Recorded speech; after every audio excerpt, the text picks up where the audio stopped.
Welcome to Tech at Lunch, the podcast that satisfies your hunger for all things tech while you enjoy your midday meal. So grab your sandwich, tune in, and let's dig in. Hello, I'm Nick. Hey, I'm John. And, this week we don't have Ed. And Ed is actually working on finals and stuff like that, and final papers for school. So fun. Yeah. So I'm just starting my first paper. So, haven't complained just yet. Oh, no, I do internal. Yeah. I like to complain internally because then it's kind of like hating myself for my own personal choices. We'll hear it close to the deadline. We'll hear more of it. Oh, yeah, I got another week or so. But, we kind of been on a kind of a pattern of life here talking about cybersecurity and cybersecurity, awareness and whatnot.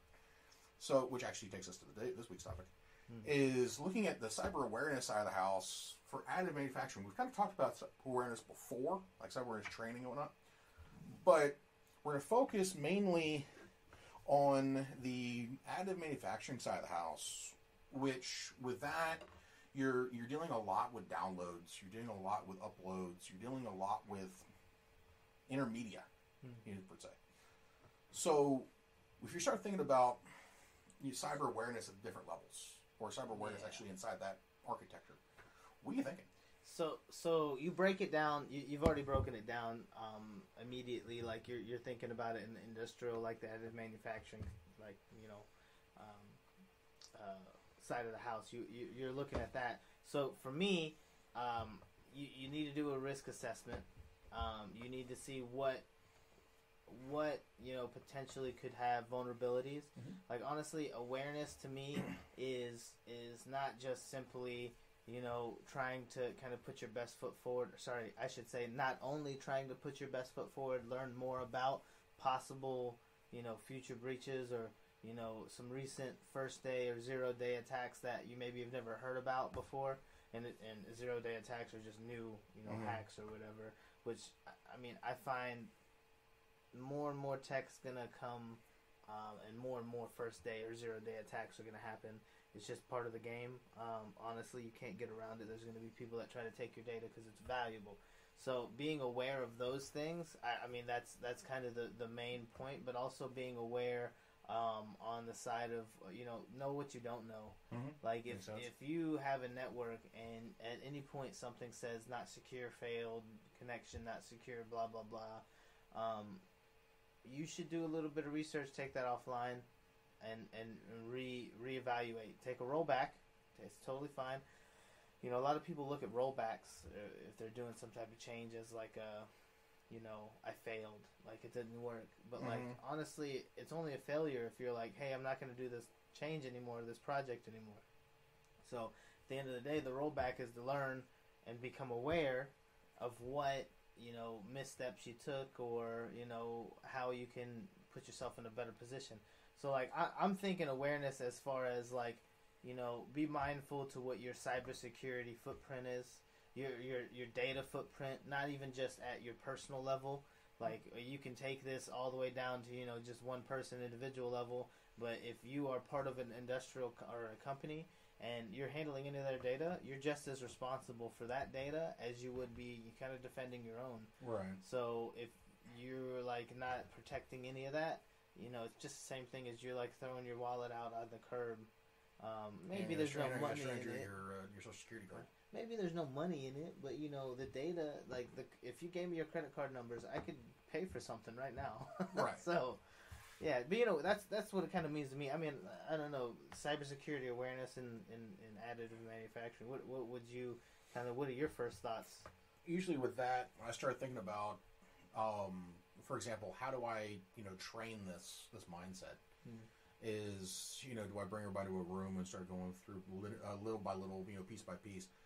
But, the thing is also making sure people are aware that, hey, they are my first line of defense, or our first line of defense, or somebody's first line of defense. And it's protect the data at all costs. So pretty much, if you're going to have removable media that your section is going to use during this time, lock it up when you're not around. 100%. Scan equipment when you're not using it. That type of stuff. So, for me, it's more or less like protect the surroundings. Don't do anything you wouldn't want to have done to your own data. And just kind of like be aware of who's watching. And like, the big thing is like a lot of times when we start talking about cybersecurity awareness, you also start talking about like personal protective, and physical security at that point. So hey, guess what? I've had somebody tailgate me into the office, and this is what could be what they're after, or somebody from the outside brings a thumb drive in. Why do they have a thumb drive? Okay, yeah. So actually, that's great because this is kind of the direction I was going to go right immediately afterwards. You went the physical and like the digital side of the house because I was going to break it up and kind of make it make sense to if I was just a casual listener, Makes sense. I can view it as how am I physically breaking into your house and stealing your money? How am I doing it digitally Yeah, and wiping sense. your wallet? So like honestly. There's vulnerability on both sides. You leave your door unlocked in front of your house. It's the same thing as leaving your password or your wallet out with the card, that we kind of mentioned earlier. So, if you break it down, you already started with some of the physical things. Flash drive. Yep. What was it? You just said someone brought a flash drive in on the site. Don't have anybody tailgate. And the big thing is like what you mentioned, is also be aware of where you're downloading things from. Yes.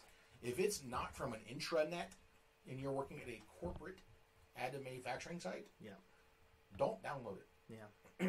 We understand benchies look cool. We want to calibrate our gear, but make sure you have one that's scanned. Yeah, phishing. Yeah, phishing in an email. Phishing in, some type of web interface. Yeah, I'll get your attention eventually. It's very easy to pay for a domain. It's pretty cheap, to be honest with you. It's also pretty easy to spoof an email, too. Yeah, all I'm saying is and I'm not trying to say that I'm spoofing printables or anything like that, or Thingiverse, but all you have to do is go in there and maybe you change the I to an like a lowercase L. Right. So it kind of still looks like an I, right? Or you change the I to a colon, a semicolon. It still kind of looks like an I, but that website is fundamentally a different domain. And now I've got your data because you just, cookies are a thing. I've got your personal information. If it's available on your PC, your network, if it's available on your network, I've got even more. So, yeah. And the thing is about, and the other thing is you touched on printables and also on Thingiverse, is if you hit the download all button, and this is kind of why I'm kind of weary about it, the download all button, I don't really like it, is the fact that it downloads as a zip file. I can't scan a zip file immediately. It's impossible. Yep, you can't see what's So you can only open that up if you're like 7-zip or something like that, and you open this file up and see exactly what's going on.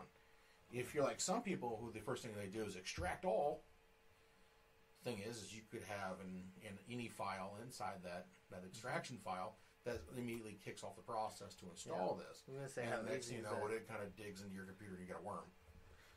So, if you're going to download something from those websites, especially, either at the commercial or the personal level, don't download the all button. We understand that you need the files. Yeah. Download them individually or get them from GitHub. No. At least GitHub scans for viruses before it's brought in there. And it's just one thing, take the level, the steps to secure data from point A to point Z. Yeah, and like to be honest with you, when you're checking your mail and someone sends you you said, let's say you get 4 letters in the mail, all of them are asking you to pay your bill. You kind of know roughly what your bank is called, or not your bank, your electric company is called, but like all of them have something slightly different, but all of their account numbers match. Yeah. Now you've got some weird issues, and that probably means that your data's gotten somewhere that it shouldn't be, and now you have to become aware. And don't send 3 payments. Like, don't just pick one at random. Like, you're gonna have to clear that up with the company. Like, honestly, they may even have a data breach as well. It's not unheard of for someone who is, not even just that, holding your money. Banks, not even unheard of for a bank to be, hit with a ransomware or hit with something phishing. Log in and check. Yeah. So, double check. Honestly, it goes as simple as, listen to your English teacher from, 3rd, 4th, 5th, 6th, 7th grade. Cite your sources. Is that a credible link? Yeah, right. Is that a credible source? It's the same thing when you're talking about stuff like this. If you're getting your advice about, cybersecurity from, hobo on the street who doesn't have a computer, like, but he's spouting about they're listening. They're going to get your data. I mean, there's some truth to that. They are listening. They're going to try to get your data, and they're going to try to use it to their advantage. But at the end of the day, I'd rather listen to someone who has a cybersecurity degree or some type of certification in those things, rather. So it's about being knowing your source, having a credible source. Don't blindly click. Yeah, and don't give up too much. Yeah, honestly, a lot of the times, see, this is something that and I hate to kind of sidetrack too much, but this is kind of on the software side of the house with it. Like, so... That's not sidetrack. Yeah, right? I wouldn't say so. So I have a resin printer, right? Mm-hmm. And it came with a, proprietary, slicer software, which, in a lot of cases... I worry about the company's more... I don't want to say it's an indictment of all the companies that are working on it, but, if you're trying to make a product to market or bring a product to market at the cheapest possible price, and make it usable, you're going to bring them a slicer, maybe some files, but those files are going to be pre-aligned and preset, configured to your settings for that slicer. When you step outside of that slicer, it's like wild, wild west, right? So what I'm kind of getting at is that you have like other options, that you could use for your resin slices. You do have Prusa, it's just kind of, you got to kind of finagle with it because technically it's only for their SLS, machine. You've got Lago. No, I think that's a brand of Elgu. Elgu, I think that's a brand. They may have their own proprietary. Elgu does have their own. To be honest, Kira has availability for resin prints, but there's I think I might be saying this wrong. Chitulu box or Chitulu box or something like that, or lychee slicer. Those are preferably or like the better print slicers for resin, just because of how their customization as far as supports and things like that. Yeah, those are community supported, right? Yeah, and they're community supported. However, they're not like, they're not the open source that you're thinking. Yeah. You have to create a profile. You need to have all of your personal information in that profile. You need, in order for you to use this, or you can wait and watch every single advertisement and kind of go through those things. So you're giving up something. Yeah, you're giving up your time. So you're sacrificing time as opposed to your data, which in this case, like, honestly, time is money. So like it's very difficult to make that decision of whether I should even keep doing this application. So that, on the software side of things, I do have a lychee slicer. I did put my email in. I don't have to put as much information. You're not putting your social in. You're just putting an email, a phone number, and your name. It's not that bad. Even though you use a rejection hotline. Right, but at the same time, like, how often are we talking about? It's even comedically a joke, a meme. Like, I'm here to talk to you about your car's extended warranty. Like, it's because someone's got your phone number like that. Right. One of these sites sold it. Somebody's fished you. Yeah. And like, for me, proprietary software, especially in the additive manufacturing world, it drives me nuts because it's like, well, this only works on our machine. Okay, cool, that's nice. However, don't have me go to your cloud. Yeah. If you want, like, for example, I don't think that, like, for example, Prusa Slicer is proprietary by any stretch of the imagination. No, I think they make it open source. But, and it is. But the thing is, it's available that you can run your own machine to control your machines. Yeah. Not something that I have to go out and say, guess what, I'm going to jump on a cloud environment, put all my information in here, now you've got everything. Because the guys at the company level, you have the slicers for those machines, and they're locked down. They're pretty robust, slicers at that point. But, at that, you don't have to put in your company information or anything like that. Which, honestly, that's a good segue into the other cyber awareness stuff. Is don't download a slicer you don't know. Yeah, just because, like, unless you're, in a lot of cases, like, if you're in an industrial environment, or if you're in any type of corporate environment, enterprise environment, don't just download anything. Right. You probably, if you're like, hey, should I? No, you probably shouldn't. And if you're at home and you want to try these slicers out before you install them on your local machine, install them on a virtual machine and deny the network access. Yeah, so that's exactly where I was going to go. Is you make a test box. You make a box that you can put this stuff on. You can run it effectively. This software shouldn't need an internet connection. Doesn't require an update. Yeah, and honestly, even if you do have like Prusa, for example, even if you do have an older version, all it's going to do is say, hey, we got a new version, and you just hit okay, and then That's nice. Yeah, that's not exit out. No, Yeah. I just want to continue. Slashers are not required to be on the network, Yeah. unless, of course, the printer requires them to be on the network. Yeah, I feel like it's a not a gotta have. No. It's And the thing is if you think about it, all these slashers that are attached to the network right now are all using the same interface. So it's all using the same interface that you would do any updates to your PC on. Yeah. I mean, onto your printer on. So if you're doing a PWM, configuration, guess what? You're using the same software. But it's just, it was like the original, I guess you could say, Clipper. Or the original, Octoprint. It's the same interface Octoprint runs on. If you see a little square in Octoprint, same interface. Yeah.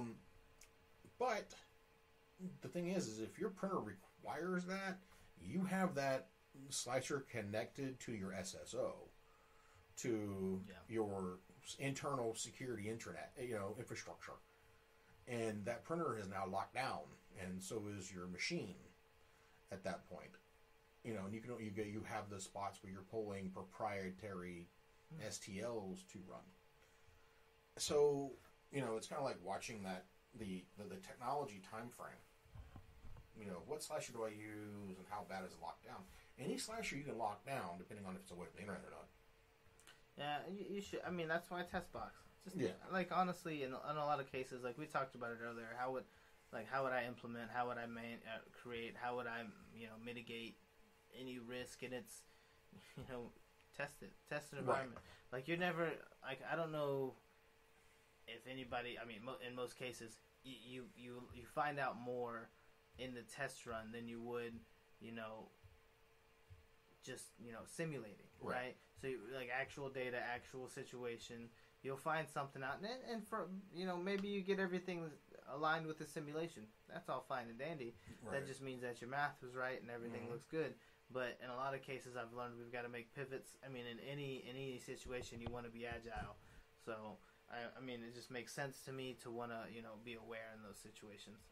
So this kind of goes into the next topic. You kind of touched on it earlier because you said when I asked kind of like what cybersecurity awareness means to you, you took it and you put it in a scope of a teacher to classroom immedately. Mm-hmm. You didn't look at it as if you were like in the class learning, you were teaching them. So it's the tools that they're using for that. What are some of those that you would think of? I know that you've already mentioned like having a class or something like that, trainings, but like more specifically, like what would the training look like? What would you like? Would it be actively like a hackathon, or that would be more or less like if for example, okay, so paint the picture. We'll build a company, which I already have. So surprise. So what we do is you take that and you break it into quarters. Your first quarter is, hey, this is what you do and do not do. So we've got the basics. We're at the basic level. Don't do this. Don't click on emails you shouldn't click on. Don't download stuff you shouldn't download in. Set the ground rules. Set the ground rule. And then you hop over to stage 2, which is the second quarter. So second, or the whatever. But, so the second quarter we start looking at, okay, cool. Now that we've done this, let's run through some trial runs real quick. Yep. Let's put stuff out on the floor and see if people catch it. If people put a thumb drive out there on the floor, what do they do with it? You kind of monitor that. You kind of throw it through a real-world simulation that they don't know about. And also you start sending out phishing-type emails to do a quick cybersecurity test to see if people are paying attention. If you get a good response there, that, hey, look, people are actually paying attention. But if you fail, you just send out emails that kind of just remind people that, hey, guess what? Don't do this and don't do that. You don't put names on it. No need to punish this. You don't punish anybody. You send out. Then you start with. Then after that, I think it's awareness, not compliance. Right. Yeah. I mean, so the compliance comes with awareness. Yeah. Eventually, it will be. You need to be compliant. Well, the thing is I think that if you're aware of it, you are compliant. Yeah. Exactly. Yeah, because the thing is, you're the third quarter is what I'm going to do there is start reinforcement. Okay. At that part, I'm going to begin the reinforcement level. I'm going to start sending out. Hey, guess what? We're going to do cybersecurity week this week.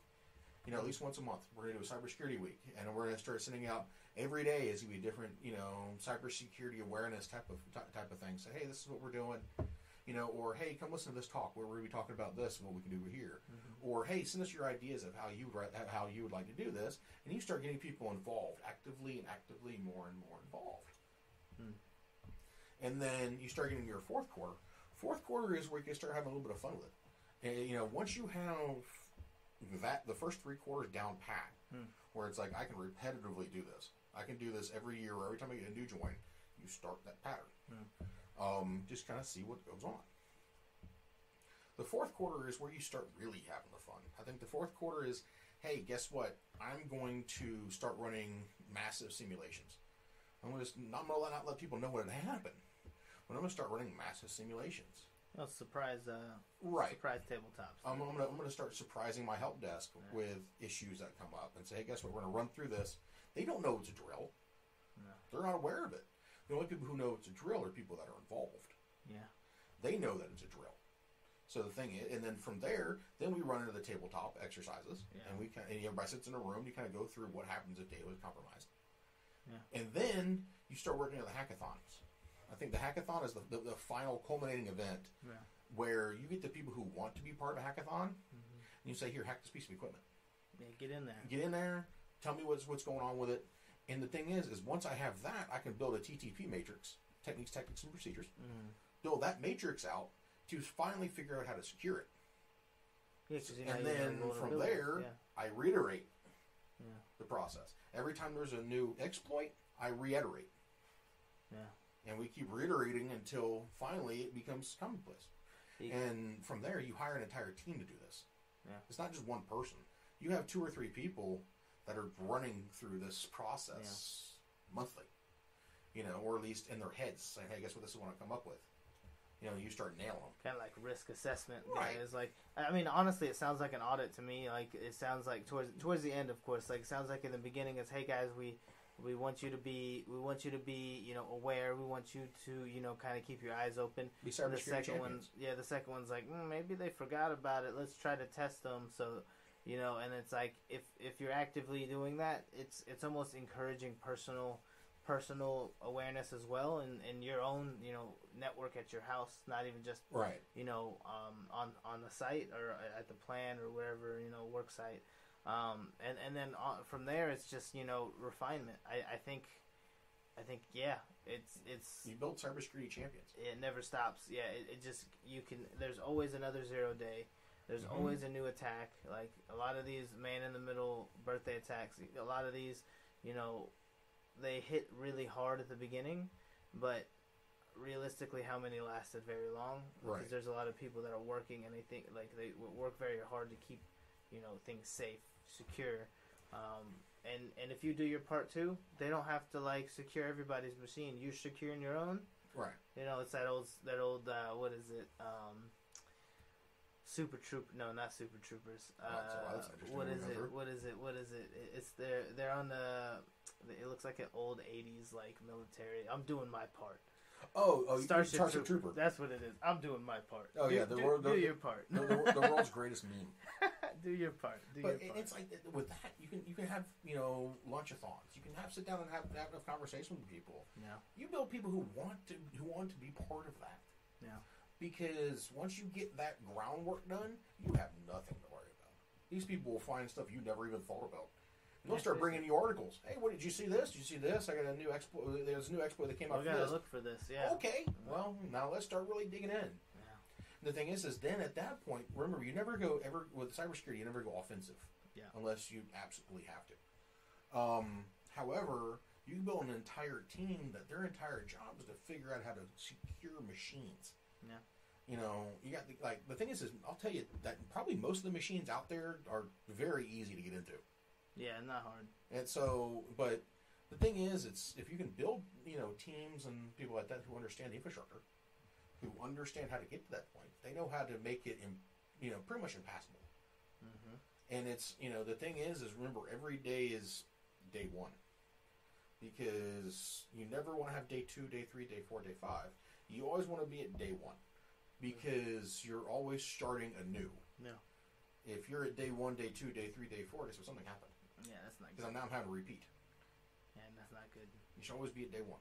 But, that's just, my standpoint when it comes to the education side of the house as far as for, it can be digital too. It doesn't have to be in person. So it doesn't have to be in person. I think that's a good part. I think, and I think that, like, tabletop situations, hackathons are good. Yeah. Because it's not only, raising awareness, it's attacking those, it's maybe you're not paying, maybe you are paying, maybe you're giving them a cash prize or whatever, food prize, to hack your whatever device, but at the end of the day, you are learning more about your system, becoming more aware, and if any of those hackers are on your team, in your, in your department, you're only, getting that much stronger, because that person, if they find an exploit, probably is the person that's fixing the exploit. So, at the end of the day, like, I think I mentioned it before. Somebody set a honeypot up just at their house, and it's just they spun up a VM that is not really a VM or computer, doesn't have any data, but it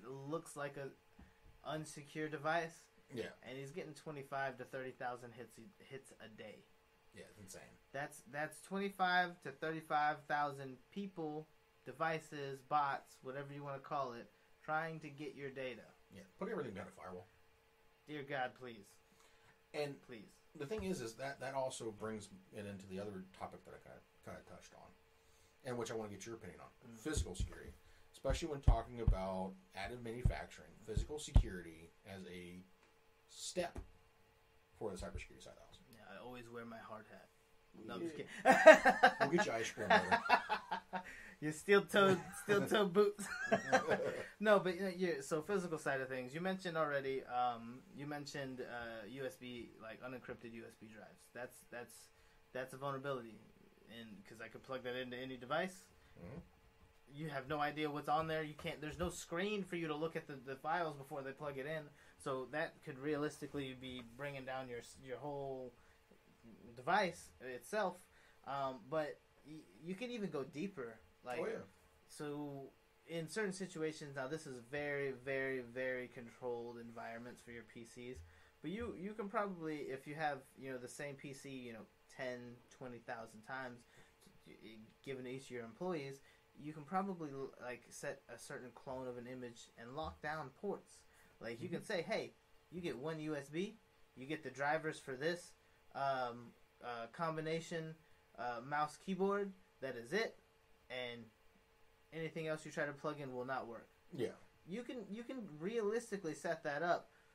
Harder to monitor if you've got that many employees, but honestly, at the end of the day, that's a laptop.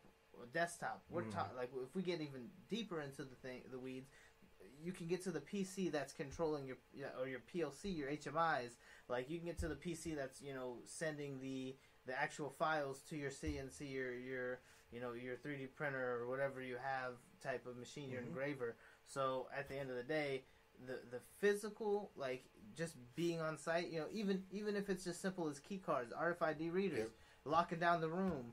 Lock down the room, lock down the port. That's two levels of security you got right there, physical, and you don't even have to. Well, you should still do the encryption. Yep, I agree with that. But like if you without the encryption, that's two layers of security for your data. So build out like you said, build out the onion. Yeah. I'm working my way in. That's the thing. Somebody's got to work their way. If a physical hacker or somebody who's trying to do harm to your business physically, or a mole or something like that, however people want to categorize those things, they got to work their way in from the outside in. So the first thing is like you said, build layers. You have your badge in, so you're badging into the building, unless you have a customer interface. Yeah. If you have a customer interface, and there's a door that leads back to the employee area, which is a badge in only, which needs to be monitored. So somebody has to be there monitoring that, saying, guess what, no tailgating. Making sure the tailgating does not happen. Yes, that's actually, and people don't understand it, because, like, I mean, most of the time when you say tailgating, you're thinking, like, I'm having a beer before a football game, but there are people that are standing behind you, looking over your shoulder. Why do you think privacy screens that's another form of physical, security, is like somebody can, if you're not paying attention, and you have poor eyesight, present company excluded, I'm not talking any trash. Nicholas isn't here. No, I was kidding. I feel attacked. But if you're writing in big enough font, the person behind you, why can't they see what you typed for your password? Hey, don't be upset about my size 28 font. Somebody's got to see it. I bet you everyone can, though. I'm thinking, Mars or Jupiter. I'm going intergalactic. You want it legible. I get it. Right. I want the Martian on the moon if you're gonna hack my system. Yeah. And a little green man. But that's also physical security though. Like having someone stand over your shoulder, like shoulder surfing, like I think they called it as well. Yeah, they do. This is something like I can guarantee you. By the way, everyone who's listening, most people probably have a smartphone. I bet you 90 to 100% of y'all have a smartphone. Whenever you're in a group situation or doing anything at all, and you pull out your phone, somebody's looking at it. Somebody's looking at it. 100%. Just make eye contact. 100%. You haven't even put your you're probably just doing biometrics, so you're not putting a code in. But let's say it just takes one, jealous girlfriend, boyfriend, whatever, and they catch you, and don't you think that's personal data too? Your phone and all that stuff? Yep. Because you have, if your phone is anything like mine, everything's behind biometrics anyways. So you get past the first screen, you're going to get past the second screen if you're trying to get into the app. You're not going to get past the third screen. So if you're not doing even protecting your apps on your phone or protecting applications on your devices, it's the same thing as like leaving the door open too. Right. And the thing is, it's like, make sure you get that onion layer. Yeah. Protect everything, inside the onion because your core of that onion is going to be, say, in the additive manufacturing world is the print room, is the floor itself, the secured floor where things can be printed that should not be released. Yeah, we'll call it production floor because it sounds nice. Yeah, right. But it's like you have stuff that's going through R&D. You have stuff that should not be exposed to. Prototype is confidential. Yeah. Right, and it's like if you have for me, for example, I came through the IT world working in government contracting, so we would walk into rooms and we'd have to take our phones and all that anything electronic and put it inside a set of lockers, lead lined lockers, and lock the door. And take the key with you. So your phones and all that were locked away in pretty much Faraday cages all day long. So nothing could be transmitted back out. I mean, that makes sense to me too. Like honestly, you look at a lot of people that lock up their phones in certain like safe or clean rooms. Yeah. Like this is also a situation like don't think about like actual just germs and dirt and bacteria. Like hackers are also like toxic to your environment. So if you're removing those things, then it's just an easy layer of security that like you don't have to go to get a cybersecurity degree to understand. Right. And the thing is, it helps build relationships because now you have to have conversations. You gotta talk to the person at the bank where you put your encrypted thumb drive in the lockbox so that nobody can get it. Yeah. Yeah, I mean, you don't have to go to so many extremes, but at the end of the day, you put 3 or 4 layers of safety there. Most people give up by the second like push. And see, for me, inside the printing room, I would add an extra layer getting to that point. Yeah. I would get to the point of where it's like, okay, cool, all my PCs inside that printing room don't have a way out. Oh, so I was even saying, all they have access to is the intranet. There's no outbound. Yeah, so you're making like a bubble. Like this is just like you're secured inside that bubble. And then what I would do if I really was dealing with certain types of prototypes, if I'm dealing with DoD prototypes or any type of like aerospace prototypes or something that could fall in the wrong hands that could cause a problem, is those printers would be encased in a cage. Only certain people are going to have access to that cage. Oh yeah, so you can. So I lock it down even further down to the device level. Yeah, like how on a production floor, if you have KUKA robots or any type of ABB robots, you don't want people going in there for safety reasons. Right. Why isn't your data a safety reason? Right. I'm going to prevent you from going even making it to the USB port. Yeah, so that counts as another reason, another little, and that's physical. So this is just crazy. How many you could section off each machine? You could section off the whole environment, the whole ecosystem there. You can section off that network. You can, put another barrier for RFID. You can make it so that like there is nothing connected to anything outside or each other. You can't remote in.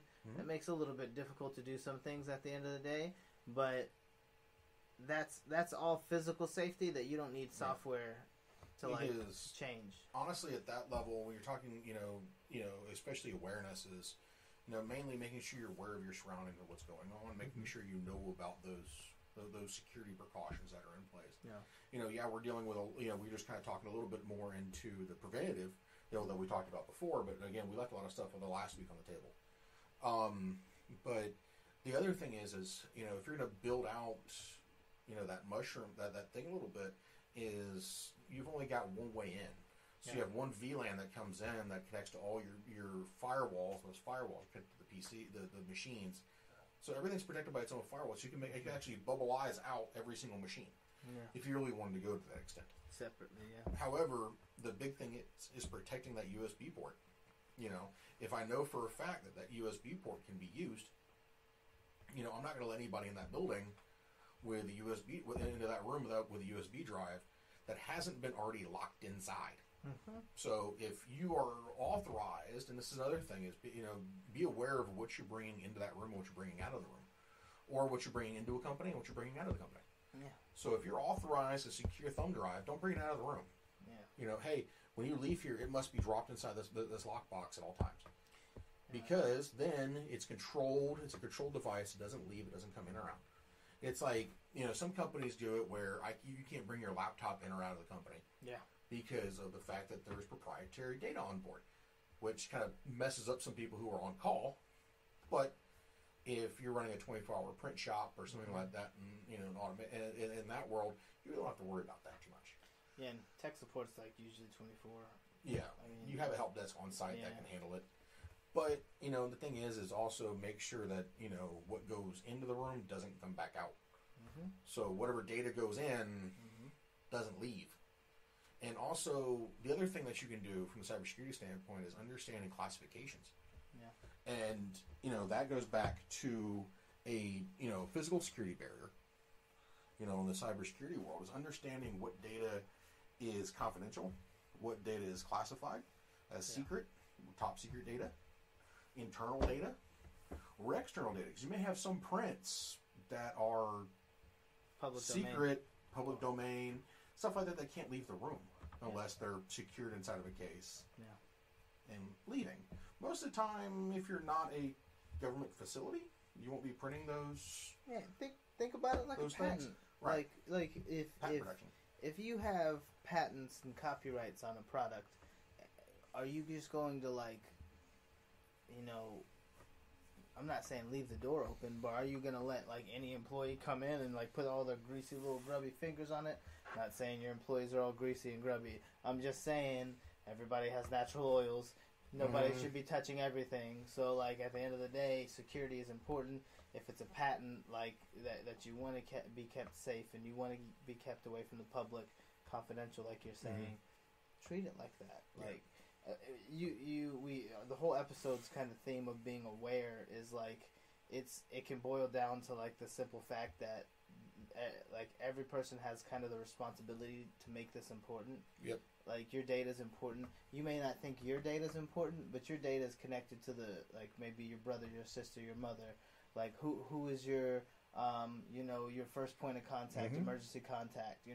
Who is your significant other, could be your power of attorney. You're giving away vital information that maybe that other person didn't want to give away either. Yeah. So at the end of the day, it's just very important to be aware of not just how your data is being used, but how your use of the internet itself puts other people's data at risk. And I'm not saying be scared and live under a rock. I'm just saying be safe. Know what you're getting into. Right. It's if you think about it, data is the new oil. Yeah. Did now. One of my old E3s, E2s at work used to tell me all the time is, did now, data is the new oil. And the thing is, what it was kind of revolving around is not cybersecurity awareness, more or less, but data analysis and stuff like that. However, did now also kind of revolves into, hey, guess what? My data is very expensive. You know, and if somebody wants that data, they get the data, you know, by any means necessary. Yeah. You know, but the one thing that I kind of, you know, tell people is, you know, kind of, if you really want to protect a lot of things, is, you know, watch your conversations. Like, unless you're really close with people, don't have conversations that really don't make sense. Oh, yeah. You know, it's like, you know, people I've worked with for a long time, they kind of know, you know, my personal backstory. But, like, new people I meet, we'll have a conversation, but I ain't going to tell them everything. Yeah. You know, I'm going to kind of watch that conversation a little bit, kind of see where it goes, and kind of see what's already been, you know, told to me, and then I respond in kind. Yeah. So it's always kind of watching your surroundings and seeing what data comes in and out. But the thing is that's just watching your surroundings at that point. Why do you think I don't tell people my middle name? Yeah. You know, that's confidential, and I'd have to kill you for it. I mean, I'm sorry. Yeah. Well. It's not my password. I promise. It's not my password. Only if it is a 1, 2, 3. It's not my password. Only if it's a 1, 2, 3. No, but seriously though, like that's another great piece. Like that's easy. If you're like, hey, I need to get into this systems. Oh, okay. You need a 4-digit PIN code, huh? Okay. So this person's their birthday is this day. I'm gonna put day and year, or not day and year, but month and day. Mm-hmm. You're probably gonna get in their account. Excuse my friend. You're probably gonna get in their account. Probably. Like, yeah, I'm just telling you. If it's a 4-digit, people are creatures of habit. Mm-hmm. So if you're like, hey, my birthday is this day, you very well might have given away your PIN code. Yeah. Like, or if you're like, hey, like my son's birthday is this day. I really like the year 1975. Okay, that's probably your PIN code. Like right. Stuff like that, where it's like, come on, man, like don't make it so obvious. Right, and you know, I also, you know, before coming into DoD contracting, I worked in a different world in the Marine Corps, but you know, but that's beside the point. That's because we focused on, you know, security measures and stuff like that. But the thing is don't be obvious. Oh man. And you know, unless you're really close to somebody, you have certain conversations that will things make sense. Like I have conversations with friends, you know, that I work with. That, you know, I have conversations with friends that I have on the outside because I've worked with them long enough. I know who they are, and we, like with you and me, for example, we travel. So, but it's like it's one of those things that, you know. But the thing is, if you don't have that, don't have those conversations. And also, if you are outside of work, don't talk about what the hell you do. At least, but unless you're trying to recruit somebody. Yeah, knowledge is power. Right. If you're sharing information, don't share too much. Yeah, and know what's public and what's private. Like, I don't know how many times I was about to talk about something and I have to go, hold on, before I say anything, I need to make sure that I'm doing what I can. Okay, this was publicly announced. I can talk to you about it now. Right. So, like, that's exactly, I mean, not every single detail probably, but, like, at the end of the day, if it's public knowledge at this point, then go ahead and talk about it. But if it's not public knowledge, then I think it behooves you to, you know, not talk about it. Yeah. So, you know, like, it's like, for me, for example, my place of employment is actually on my LinkedIn. However, I'm not going to tell anybody that. Yeah. I'm not going to tell anybody that, you know, I'm not going to have a conversation and say exactly where I work, you know, unless people want to go look it up, which they can. I don't care. But the thing is, it's, you know, from there, it's just understanding what inside that context you can talk about, which you cannot talk about. And the thing is, that goes back to cybersecurity, is also be aware of your conversations. That's true. Because you may be having a conversation with somebody at work that is not in your department, that does not even know that. Yeah. And they're like, oh, okay, go find that. They go look on the intranet, and they go find whatever STL you're working on. They bring it home, they print it on their own machines. They turn around and start selling it, because they beat you to market. Well, that's true. I mean, to be honest, you should always be playing your cards close to your chest. Like, you should trust but verify. You shouldn't. You shouldn't just present the knowledge. This is how people get in. Like, you should. If someone's looking for information or trying to communicate, you should, you know, kind of know their. You should know their intentions almost immediately. Almost in, like, if it's an email, it should be probably in the subject what their intentions are. If it's a text, then you should know in that text immediately or what the point is. If it's a call, then honestly, I would say get to the point. Okay, we have to meet separately and privately on this topic. Body language is key. Body language is also key. Like there's so many times where I was like, this doesn't feel right because it's not. Yeah. Like it's a situation where, yeah, this isn't your data, so are you at liberty to give it? Yeah. Why am I listening to this? Exactly. And a lot of times you end up with those conversations and you realize, these people do know what they're talking about. Mm-hmm. And so you don't know if you got the body language down correctly or not, or if they like to play the mute game. Yeah, some people are hard to judge. And the thing is, it's one of those of where just be mindful. And I think that's the biggest takeaway for anything cybersecurity related, especially in additive manufacturing or in manufacturing in total, is be mindful. That's the number one thing: is know your surroundings, know your people, know your place, know where you're at. I'm not going to go, to Denny's and have a full-blown conversation about something I shouldn't be talking about in the middle of Denny's. Yes, a lot of companies have been founded on a napkin in Denny's. However, I don't want to have conversations about something that's already in progress. Yeah, people, like, there's a lot of people listening. There's a lot of people listening, and you think about that physically, but you should also think about that, digitally. There's a lot of people listening. A lot of people listening, like, not just saying that people are watching, every click, every button you type on your keyboard. That's absolutely ridiculous unless you give people reason to be suspicious. But at the end of the day, we live in an ever-growing world that everything is technology, database-driven. Mm-hmm. So things are getting logged. There's no way that, most of your data is just going to be missing, or if you don't say anything. It's definitely somewhere. Yeah. So you should probably be aware of where it's at and how to keep it safe. Exactly.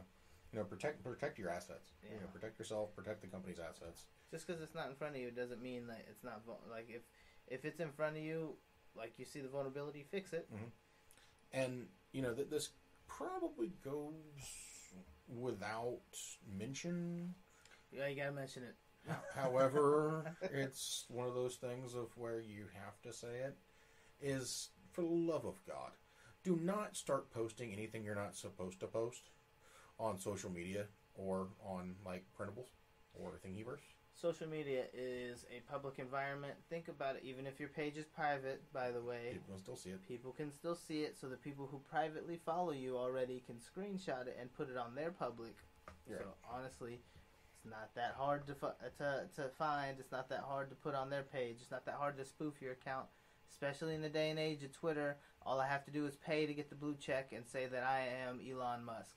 Because you guys know I'm Elon Musk, right? I paid this $8, so obviously that's me. You should give me Iron Man. Yeah, you should give me about $50,000 for this Tesla. This Bitcoin. I got one Shiba Inu coin. I'll sell it to you for $3 million. It's like, but the thing is, it's like, don't go posting like STLs and files that you don't own and that are not public domain. Just I want to get back at my employer, and you post that stuff on freaking a social media website or on like printables and stuff like that, you are now liable for whatever happens. Yeah, those websites are very, very, like, Ultimaker runs Thingiverse. Yep. They make Cura, like, Prusa Research makes, the Prusa printers and things like that, and they run printables. Those guys are paying attention. Yeah. They specifically put, like, a place where you can put your licenses, on there. You could say, I don't want you to sell this. I want you to sell this, but you have to give me credit. I want you to sell this, but you have to give me a portion of the sales. Like, these are all negotiable and can be made with a contractual agreement. That's absolutely fine, and that's fair, and that's business. Yeah. Not telling the guy, taking it, and then making the pretty penny on it, that makes you liable. And honestly, if anything can be proven, you owe not only what you made, but owe restitution. Yep.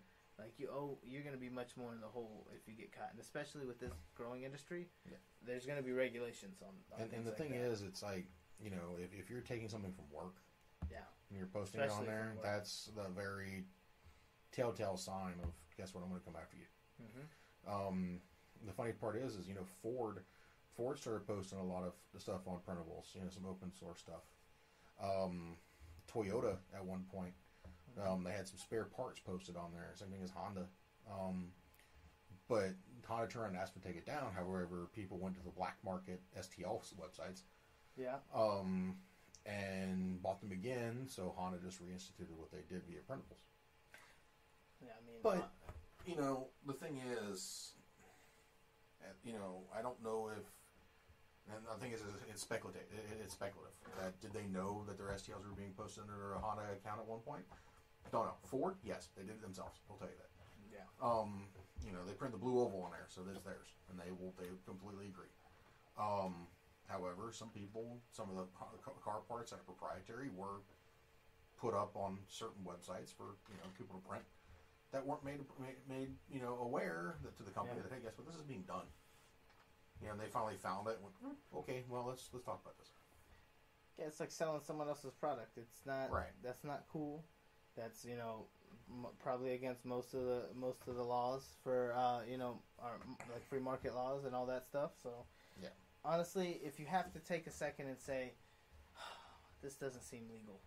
Yeah, then probably not. Yeah, so like someone's IP. I know we're kind of off topic a little bit as far as like being cybersecurity aware, but being aware of your personal information as well as your own intellectual property. I think that falls under the yeah, it's just as important. Like, right. Let's say you're a business of one or a company of one, and you are the one making your files. Yeah, that's important that you keep those safe. So. And, I think that, just getting to the point where it's, hey, protect your stuff, I think this is the key. So, you know what, we're going to go ahead and end it there. I think we're getting a little long here, but, the thing is these are topics that we can talk about for a long time. Oh, yeah. And stuff that, we want to make sure people are aware, and we'll start doing some more of the blog posts as well, I think. So, I just want to say thank you. Everybody, you want to say thank you. We got, a little over 1,680 some odd views on through the podcast and stuff like that, and we thank you all a lot. Go take a look at the YouTube channel. We're posting some stuff up there from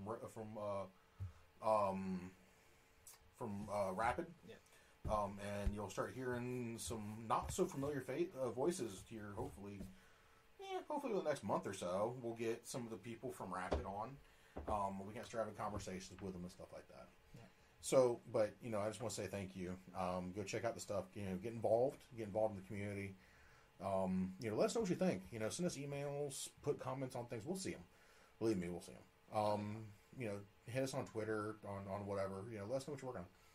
So, all right, guys. I want to say thank you. I appreciate you, and hope to at least see y'all eventually, maybe one day, maybe next year, Rapid. So we'll see. All right, guys. Yeah, echoing the same thing. I'll be quick. One thing I want to say is that cybersecurity. Everybody, it's kind of cliche. It starts with you. Like, it definitely does. 100%. It's your own awareness. You wouldn't, leave your wallet out on the street. All your Apple devices, Apple Watches, Android watches, everything is going to have your wallet on there, your bank information on your phone. So it's getting more and more important that you pay attention to those things. So I know that we kind of joke around about it, but it's very serious. Cybersecurity awareness is something that is, everyone's responsibility. But yes, I thank you guys. Please stay tuned. We have lots of things coming. And yeah, we hopefully will, one of these days see you guys, and stay tuned for the next one. All right, y'all. Have a good one. That's all for this episode of Tech at Lunch. Thanks for tuning in and joining us for this tech-filled lunch break. We hope you enjoy the show, and don't forget to subscribe on all channels. And also, you can find us on YouTube under Vulcanar Technology Solutions. And join us for our next episode, which gets published every Wednesday at 8 a.m. All right, y'all. Have a good one. See you later.